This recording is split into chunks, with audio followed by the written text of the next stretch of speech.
Udumo kuNkulunkulu kweliphezulu nokuthula emhlabeni kubantu abathokozelwa nguye. Babonise bantu yakubingelela ndlalifa ezulu ngithi uJesu Kristu inkosi. Siyambonga uNkulunkulu wethu kakhulu, samdumisa.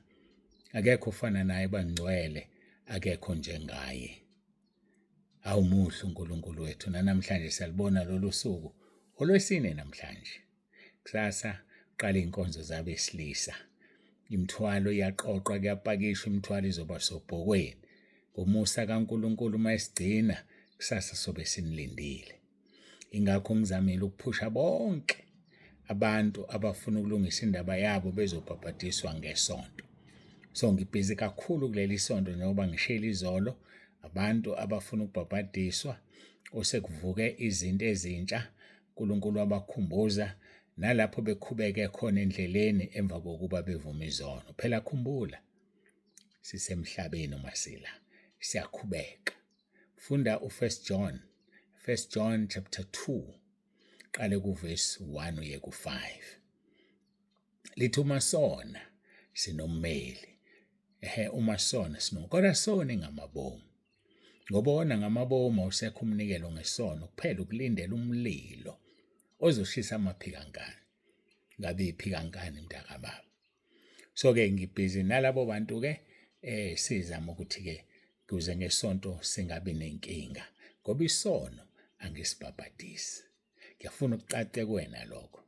Uma unesono sobuyele kuso, hayi ungangeni nje emanzini uyidalela inkinga ngoba uzoba wese. Hayi uzoba wese, ngiyakutshela mina, ngiyakuhlebela nje. Uzophuma lapho usuwese. So-ke ungavumi ukubhabhadisa, ungavumile izono zakho. Makukhona la ukhubeke khona wawalungisa. Makukhona osenzile nje esikhaleni, lungisa. Makukhona uNkulunkulu akukhumbuze zona, lungisa. Hayi ziyavunywa izono, ziyavunywa. Ungezwe abantu bekukhohlisa. Hayi bakukhohlisa bathe lo musa. Mawusubuza umbuzo owodwa usho ukuthi-ke makuyilo musa izono zingavunywa. Ngoba uthi uJesu wasifela. Nalo lapha kwithaveni sikhuluma nje. Mawuphuma umphefumulo wakhe lapho uye ezulwini. Pho kantini umsebenzi kaSathane? Uma ibathathe baphuzise, bafaka ama-drugs, ebenzisa zonke izinto, uma kuwukuthi ekugcineni kwakho konke labo bantu bayizulwini. Pho sizikhandlelani thina? Ngoba ngabe sidamuza izono, sife lapho siyezulwini. Kodwa yazi abantu. Yabona nento nje sobala uSathane avela kubhide nje. Ube busy ushumayela into engekho. Ube busy ushumayela into efile. Ifileke le ngikutshela yona. Izono ziyavunywa. Bese lithi uma sizivuma izono zethu uthembekile, ulungile ukuba sithethelele. Uthethelele ezinjani? Ezivunywayo. Kanti yini ukuvuma mangekhona ukukhuluma ngeso? Kodwa abantu. Funda u1 John chapter 1 verse 8 kuya ku10. Uzoyizwa lonto leyo ukuthi uma sizivuma uthembekile. Uma sithi asinasono siyazikhohlisa. Akekho ngenaso isono. Ngoba nami uqobo nje wangikhuluma nawe nje, kuyenzeka qhamuka uNkulunkulu angikhumbuze into endala bengasayazi. Yazi uthini? Endala engasayazi. Ngigijimeke ngivume, ngoba mangagijimi uzoze ufone wena, ufuna ukusizakala, kanti mina sengithwela ngikwazi ukukusiza. Ngoba ngikwazi ukukuvumisa kukhona isono engisikhumbulayo. Angikwazi ukukuvumisa kukhona isono esengisenzile. Uyakuzwa lokho engikushoyo? Ngoba ngifuna umkhuleko wakho ufike ezulwini. Angifuni futhi ukunathisela izono zakho. Ubona abefundisi behluleka kangaka nje. Bavumisa abantu izono, basaba amahloni ukuthi ngicela ume kancane, angikho right. Avumisa umuntu lezo zono, uthi uJesu kimi. Lo muntu uvume ngokukholwa uzothethelelwa, kodwa lezo zono zizothweswa lo muntu ovumisa enezono. Uvumisa engazivumeli izono. So lonto ngiqonda kahle. And umuntu okhuluma ngesono somuntu, ngilalele kahle, sinanyathiselwa kuye leso sono. Lo ovume ethemba ukuthi indoda kaNkulunkulu le, noma umama ogitshelwa uNkulunkulu lo, ngiyavuma kuyena, kanti yena usezoshumayela ngazo, uyathethelelwa. Bese kuthi umkhulumi lo okhuluma ngazo kube ngesakhe. Hayi-ke niyafunda, fundani. Yingakho kungafanele uhambe uvuma izono nje noma yikuphi. Ngakhumbula izwi likuDuteronomy chapter 12 verse 13 and 14 lithi ungahambi unikela nje noma yikuphi la ubona khona bese uyanikela. Nikela la igama likaJehova likhona ngoba uzobusiseka. Kodwa uma uhamba unikela nje uzonikela nasemadimonini nasemabandleni kaSathane. Bafowethu, hayi angigeqi magula ngemuki, hayi ngikhona impela ngokugcinwa inkosi kusasa sobe sinani bantu besilisa sobe sinani. Ngizwile ngandlebenye ukuthi khona abanye besifazane abathi bacela ukuza. Hhayi-ke ngeke nginqabe ngoba nabo besifazane khona besilisa abaye bathi sicela ukuza. So manje-ke uzothini? Nginqaba uthini nezwi? Kodwa ngiyacela inhloso yethu ukuthi phela abantu baneliseke bonke. So-ke hhayi anginqabi kodwa ngiyacela ningathutheleki. Akekho ozoze engashilo futhi siyacela bafowethu angabibikho ozoza engawukhiphile umnikelo ka-R300. Ngiyacela ngoba sinenkinga kakhulu yokuthi phela sinesikhwama esikuCapitec la kunikelelwa khona ukudla. Uma isikhwama ngiyalinganisa besino-10,000 osale kulezi inkonzo zomama bese beyafika obaba kusala u-2,000 kusobala kugcwele abantu abangazange bakhokhe badla nemali yale ebisele esikhwameni. So-ke zamani-ke bafowethu niyenze leyo nkonzo sihlangabezane kuleyo nkonzo ngojabula kakhulu uma wonke umuntu. Into emnandi into kaNkulunkulu le.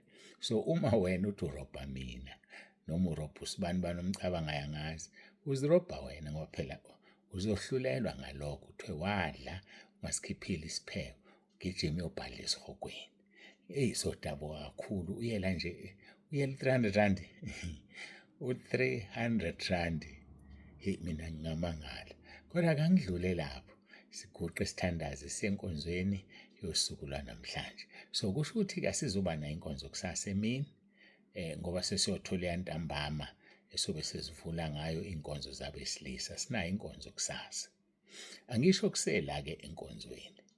Nginesicelo sokuthi silethe abantu kuphela kuze makunethutshana engilitholayo ngifaka abantu kuzokungenani bayithole enye yenkonzo. Ngizobe ngikhathele khona cabanga nje kusasa kufanele ngiqedele inkonzo ngihambe ngenze iprogram bese ngiyoyiprinta ngibuye ashaye u4 ngiyoma epulpit. Ngiyobuya-ke late ngivuke ekuseni ngibhekane nosuku ley'nkonzo eziwu4 Saturday. Ngolala nginjani lapho imvuthu ngikhathele. Ngivuke ngesonto ngiyobheka inkonzo yokugcina enombhabhadiso. Kahle hle nje ngabe ngivimba konke kodwa-ke ngozama ngomusa uNkulunkulu angenzela wona ngizama ukufaka abafakekayo abantu. Sicela kuze abantu. So kusho ukuthi-ke kusukela namhlanje uLesine siyagcina ukuthumela siletha abantu kuphela. Ngiyacela siletha abantu kuphela.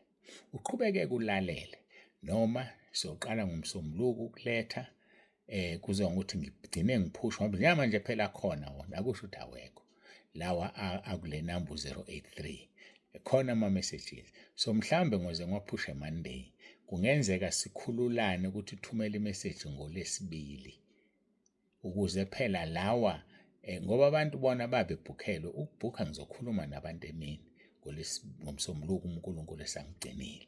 So uma ngithi lethana ama-messages Monday azobe ezogibela kulawa engizobe ngawaqedile. Njengoba ngigcina namhlanje nje kusho ukuthi ngigcina nini ngo-12 ebusuku ukuthumela. Ngo-12 ebusuku nagcina ukuthumela. Manigcina ngo-12 ebusuku ngiwenze nini-ke? Yabona ukuthi asikwawongumsombuluko ngaphandle malivelile ithutshana. Ilokho engikucela ukuthi ngicela-ke nibeke indlebe okungenza ukuthi noze ngiqale ngoLesibili ukuthumela ngisho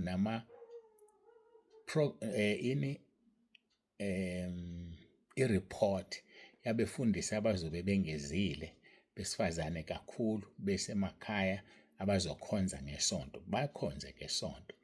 Ama-report abo azowacela ngoLesibili. Angivele ngikumise nje kucace ngoLesibili siyacela aqale ngoLesibili ama-messages.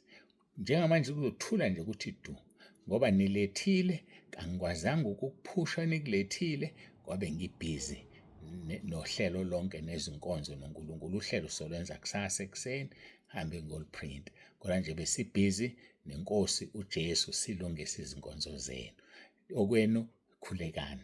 Nabahlezi emakhaya sikhulekeleni ukuthi inkosi wenza umsebenzi. Njengoba benisikhulekela iwenzile eGlencoe, siyabonga kakhulu. Bayancoma abazalwane eGlencoe, nabakhona nabebeyile, siyambonga uNkulunkulu. Abancoma mina-ke, bancoma umnikazi wenkonzo. Mina bengiwudaka nje olusetshenziswayo ukukhuluma, nami bengihlezi phansi ngilalele. So-ke asivele sikumise nje ukuthi nizoqala Tuesday ukuthumela noma yiphi enye imessage. Ngizophinda ngenze i-voice note ngoba khona abangazilaleli iy'nkonzo.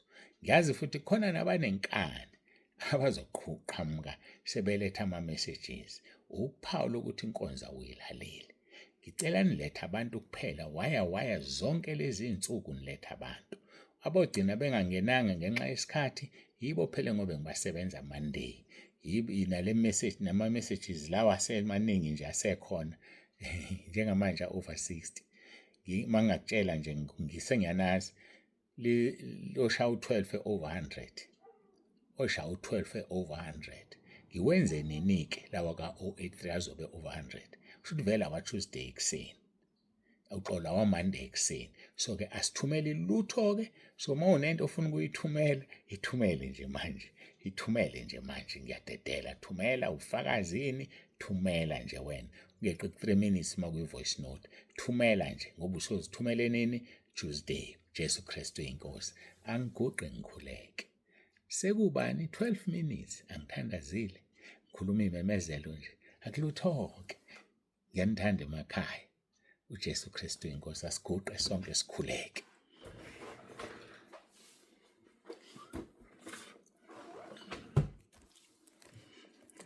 Baba wethu ongcwele, uNkulunkulu onomusa, siphambi kobuso bakho siyakubonga nangawo lo mzuzu nangakho konke osenzele khona.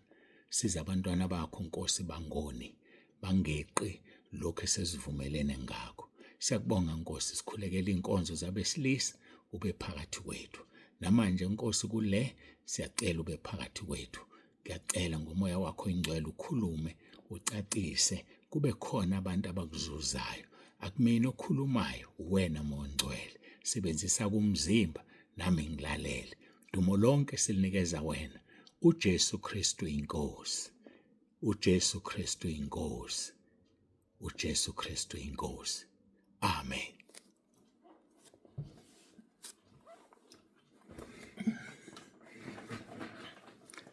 Siyambonga uNkulunkulu wethu kakhulu, siyamdumisa abangcwele. Akekho. Hayi futhi ngisuke ngisho wena ngathi ngiyayiphinda lento engathi angizithi ngithini. Ngiyakutshela akekho ofana naye. Akekho, ngeke umthole indawo. Ngeke. Hayike ngakhumbula iculo elalisho njalo. Selidala. Lisalicula nje ukuthi akekho. Hayi angiyeke ngizobhimba. Asifunde izwi Nkosi Mateyu chapter 5 verse 9. Babusisiwe abalamulayo ngokuba bayakuthiwa abantwana bakaNkulunkulu. Ungamangala wena kuthi uNkulunkulu sihlezi kulesi sihloko nje, wena usukhathele yiso. Sinomsebenzi oyisimanga. Sinomsebenzi oyisimanga. Abanye basanda ukungena, abanye banenyangana bengenile bathola sikhuluma ngalelizwi. Vele bathinteke, bakhumbule lapho babeqhatha khona. Bakhumbule lapho babe ngalamuli khona. Bakhumbule lapho bebeyekela abantu bazwana amandla. Bathini? Bathi niyasihlupha nilonxabana njalo, ake nilwe kuze ningaphinde nixabane. Uqhatha lokho. Uqhatha. Ake nilwe kuze ningaphinde nixabane nihloniphane. Yebona lonto. Ufuna abantu bahloniphane benze njani? Belwile. Beqhathwa ubani? Wena. Babusisiwe abalamulayo ngokuba uthiwa abantwana bakaNkulunkulu. Thini opposite yalapho? Baqalekisiwe abaqhathayo ngokuba bayawuthiwa abantwana bakaSathane. Awuthi ngiphinde futhi mhlawumbe ungizwanga. Baqalekisiwe abaqhathayo ngokuba bayothiwa abantwana besitha esinguSathane. Ayike asidlule sekezekeli la inkosi yethu ithi yafuna umuntu. Chapter 22 verse 30. Ngafuna kuba umuntu wokubiya uthango emesikhaleni ngaphambi kwami, ngenxa yezwe ukuba ngalichithi kepha angimfumananga. Kwenzeka kanjani angamfumani ukhona? Kwenzeka kanjani angamfumani ukhona? Yimi esikhaleni mntakababa, yimi esikhaleni. uNkulunkulu uyakwazi, uNkulunkulu uyaqonda. Ngeke akunikeze into engaphezulu kwamandla akho. Kunesizathu athi yenza lokho okufanele ukwenze. Yimi esikhaleni. Ziningi ikhala esalona loyo. Omunye unikwe indumiso kodwa akayenzi. Vela ukhulume sikunike indumiso. Ngoba uzothola icala. Khumbula uphuma ebandleni lakho ubudumisa asikwazi thina. Vela. Mhlawumbe uyi-intercessor, vela. Uziqhubeke nomsebenzi wakho. Ubekiwe esikhaleni. Awusawenzi. Hhayi-ke mina engimisebenzi ngeke ngiqede la. Kodwa wena vela. Vela. Vela. Khona ama-Minister of Finance awafuni ukuvela. Hhayi-ke siyambonga uNkulunkulu kakhulu kakhulu. Ngani nonke nimlalela uNkulunkulu nenimhloniphayo. uNkulunkulu anibusise. Ngiyabona ayaqhamuka ama-Ministers of Finance. Angeke ngikukhohlise, ngiyawabona. uNkulunkulu akubusise. Ngibonile nikwenzile izolo. Bayazazi engikhuluma nabo. uNkulunkulu anibusise, anibusise, anibusise. Kube niyazi ukuthi ngisebenza kanjani nokuthi ngihlukana nemali engakanani makuphela inyanga. Hey, nami ngize ngesabe. Hawu. Kodwa into emnandi uNkulunkulu usuke ngivumele. uNkulunkulu anibusise nonke nenze umsebenzi kaNkulunkulu wenzeke kalula ngoba nilalelile. Namthanda uNkulunkulu ngamandla enu. Sengikuchazile ukuthi ukuthanda uNkulunkulu ngamandla ukwenzani. Nimthandile uNkulunkulu ngamandla enu. Sengathi konke kungaphelela-ke. Senimthandile ngamandla, mthandeni ngenhliziyo yenu yonke, ngomphefumulo wenu wonke, nangengqondo yonke. Ngoba senimthandile ngamandla enu, senimthandile ngensebenzo yenu eniyitholayo makuphela inyanga, naseniyamthanda nanikela. uNkulunkulu anibusise. Nisemkhulekweni yami ngendlela eyisimangaliso ngoba ngifuna ivangeli liphoxeke. Kufanele abonakala onikelayo, abonakala onganikeli. Kube kungavele kufane nje. Hayi, angidlule lapho. Ngikhuluma ngabantu abame esikhaleni. Bame ngendlela ezihlukene kodwa bamile esikhaleni. Mina umkhuleko wami ukuthi Nkosi ngisize, ngingenzi lutho ungashilo, uze ngingashe esihogweni. Ngishela ukuthi imali kaNkulunkulu angiyiphathanga kahle. Ngingashe esihogweni, ngishele ukuthi imali kaNkulunkulu angiyiphathanga kahle. Siqhubeka-ke nezwi la uPetro wesibili manje chapter 3 bese kuthi Petro wesibili chapter 2 ngiyacabanga. Yeah, bese 2 Peter chapter 2 verse 1 to 22 siqedile. Siqala u2 Peter chapter 3 verse 1. Uthi le ncwadi isingesibili engivusa ngazo ingqondo yenu emhlophe. Ngivusa ingqondo yenu emhlophe ngokunikhumbuza. Yambona uNkulunkulu usikhumbuza ngisho singcwele. Usikhumbuza sinengqondo emhlophe ngoba ingqondo emhlophe phela isho ubungcwele. Ingqondo engangcolile. Ye-weekend Sundays nje to be exact sikhulume ngengqondo engcolile, ngengqondo ephuphuthekisekile ngenxa yokungamdumisi uNkulunkulu wabanikela engqondweni yokungcola. Abesilisa bakhanukela abesilisa, abesifazane bakhanukele abesifazane, benza amahlazo omunye komunye. Nani ebeniyingxenye yakho kodwa manje senihlanziwe ngegazi likaJesu. Senihlanziwe nahlanjululwa ngokulalela izwi leqiniso. Imphefumulo yenu ihlanjululiwe. Senikhululiwe ngezwi eliphilileyo elingabhubhiyo elingabuniyo, izwi likaNkulunkulu. Ngoba izwi likaNkulunkulu limi kuze kube phakade. Siyambonga uNkulunkulu kakhulu. So lilaleleke izwi bese uyalenza. So-ke siyakhunjuzwa noma sinengqondo emhlophe. Uyakhunjuzwa noma unengqondo kaNkulunkulu. Yakhumbula leli zwi lithi ninomqondo kaKristu. Sasesichaza ukuthi umqondo umoya ongcwele. Noma kunjalo uyakukhumbuza umoya ongcwele ngoba umoya ongcwele uyasikhumbuza. Le ncwadi singeyesibili engivusa ngazo ingqondo yenu emhlophe ngokunikhumbuza ukuze nikhumbule amazwi ashunyayelwa phambili yibo abaprofeti abangcwele. Amazwi ashunyayeliwe. Kufanele sihlale sikhumbuzana. La-ke ekhaya lethu sinenhlanhla ngoba iy'nkonzo zethu zingena efonini noma yinini uma usukhumbula ukulalela izwi uyalilalela ukhumbule. Noma yinini uyakwazi ukuya ku-YouTube uyofuna inkonzo uyithole. Angazi niyakwazi nokufuna inkonzo ku-YouTube. Okokuqala uma ungena ku-YouTube subscribe. Okwesibili bhala u-Apostle Dr. S.D. Nzibande. Bese uthi space bese uvela ubhala idate nje. Idate-ke uma ngibhala ngiqala ngosuku kuze inyanga kugcina unyaka. Uzothola inkonzo yaleyo date. Ubuwazi ukuthi kulula kangaka. Angithi sizenza zonke insuku inkonzo. Bhala u-Apostle Dr. S.D. Nzibande bese uvele uthi space bese ubhala idate. Usuyathula uyabuka useshe uzoyibona izoqhamuka inkonzo yalelo langa. Bese-ke usiyahlala phezukwa. Kulula ngendlela emangalisayo. Abanye-ke bakwazi ukuyiconnect abazibuke kuma-TV endlini ku-big screen. Ahlala umuntu engathi ubuka i-TV ubuka indaba kanti ulalela inkonzo. Nami ngake ngathi ngiyabuka njengoba njengamanje ngingashefile nje ngiwumhlikwe. Kwi-TV-ke ngivele gqame kakhulu ukungashefi kwami. Nkosi yami ithuba lokushefa alikho. Ngize ngiliphoqe ngoba sengiye enkonzweni njengoba kuzoba yi-weekend njengoba kuza nje ngiconta kusasa ekuseni-ke ngizoshefa. Ningixolele bakithi. Ngike ngibone nami ngimubi kanjani ngashefile. Sekumhlophe nje ihlathi lwazi imhlophe ngiyibuka nje la ku-YouTube. Kodwa-ke kunjalo-ke mina bengikutshela ini ukuze uthole inkonzo oyifunayo.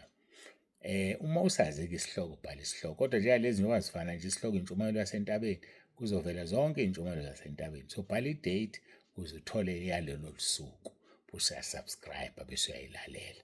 Enye indlela elula ukuthi ungayigcini kakhulu iy'nkonzo ngigcizelele uma kukhona ubufakazi noma inkonzo ufuna ukucisha efonini. Before ucishe bheka ukuthi ayikho i-emoji oyifakile ngephutha egruphini ngoba uma usuke wacisha yaphuma leyo emoji ngokuthi udelete imessage iyasala egruphini ngeke iphinde isuke. So usho ukuthi wena usuyothi mayali masicindezela sithi nangu usibani bani oyiphikankani nangu usibani bani ongalaleli. Musucisha noma yini ungacheckile checka kuqala ayikho yini imessage oyifakile egruphini na ngephutha. So bengifundisa ukuthi uchecka kanjani inkonzo. So-ke lezi inkonzo zenzani? Zikhumbuza ingqondo yethu emhlophe.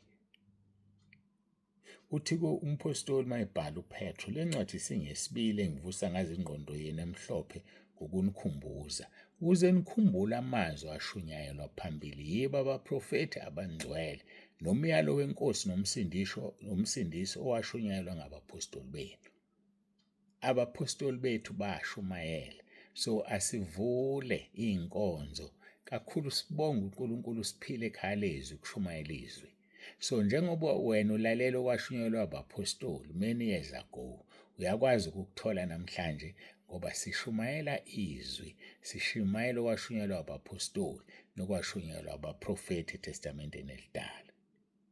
Kuthiwa-ke ngiyahlanganisa manje le ncwadi singeyesibili engivusa ngayo ingqondo yenu emhlophe ngokunikhumbuza ukuze nikhumbule amazwi ashunyayelwa phambili yibo abaprofeti abangcwele nomyalo wenkosi nomsindisi owashunyayelwa ngabapostoli benu. Verse 3 nazi kuqala lokhu ukuthi ngezinsuku zokugcina kuya kufika abahleki abahleka usulu. Yakwazi ukuhleka usulu ukubhuqa. Umuntu akubhuqe. Ngiyaxolisa athi uma kade ekhuluma ngawe ekuhleba unele uqhamuke akujabulele kanti kade ekhuluma into embi uyakubhuqa lo muntu. Ukuhleka usulu lo muntu. Kodwa ungakhathazeki wena noma bangakubhuqa ngenxa yegama lenkosi uJesu noma bangahleka usulu ngenxa yegama lenkosi uJesu. 2 Samuel chapter 14 verse 14. uNkulunkulu akachithi ukuphila kodwa wenza umxoshwa ngabe umxoshwa kuyena.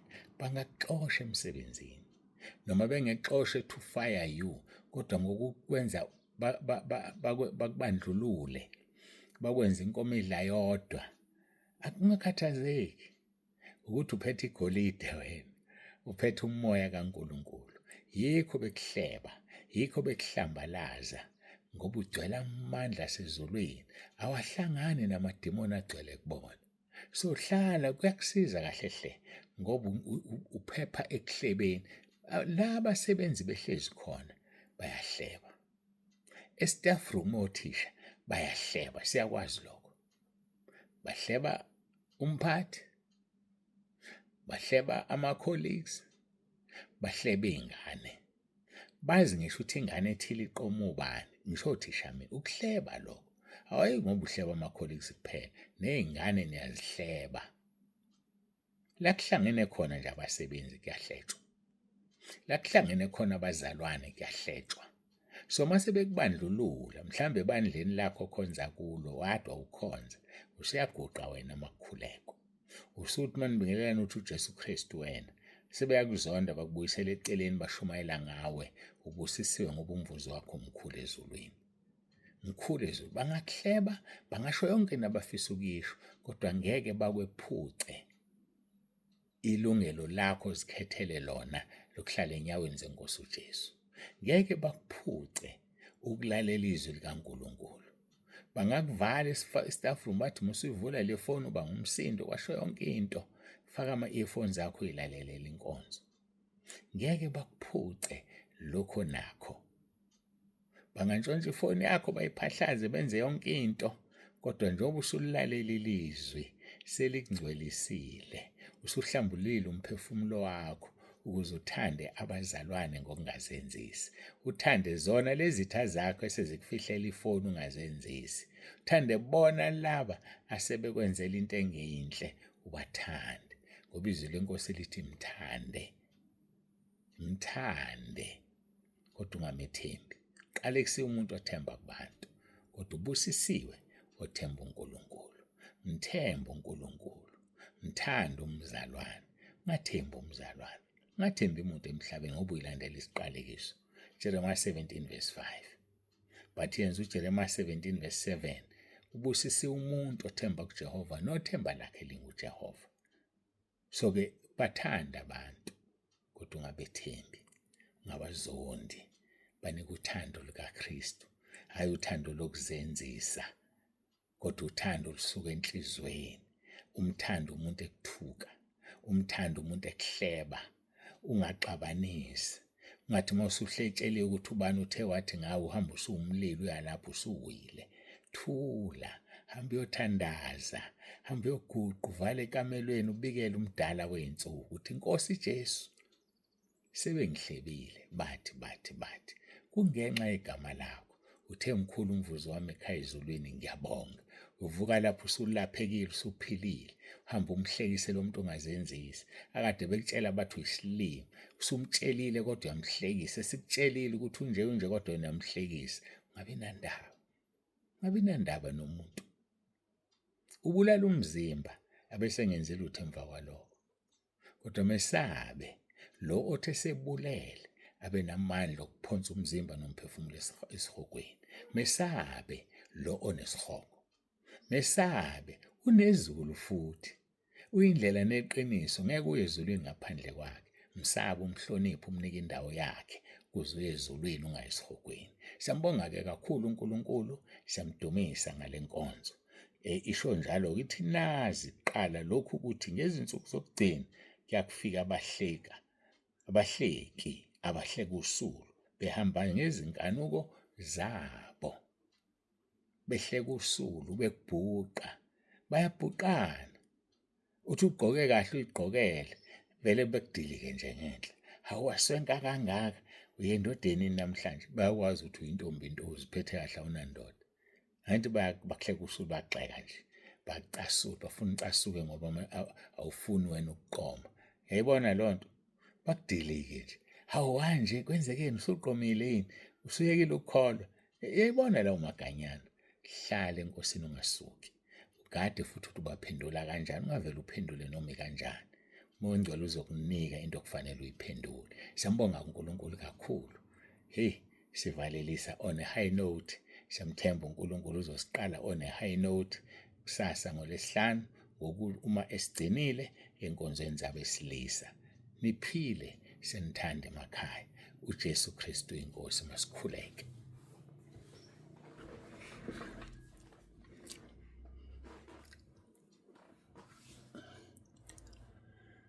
Baba ongcwele, Baba olungileyo, uNkulunkulu wethu nomusa, siyabonga.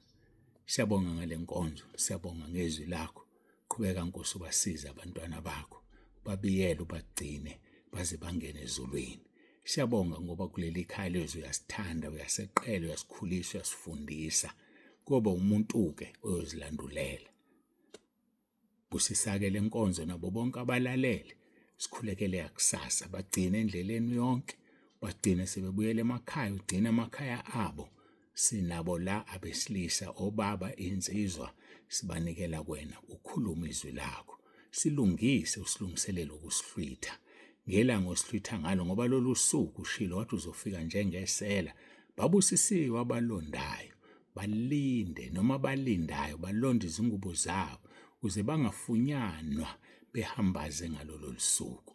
Dumo lonke silinikeza wena lukufanele. uJesu Kristu inkosi. uJesu Kristu inkosi. uJesu Kristu inkosi. Amen.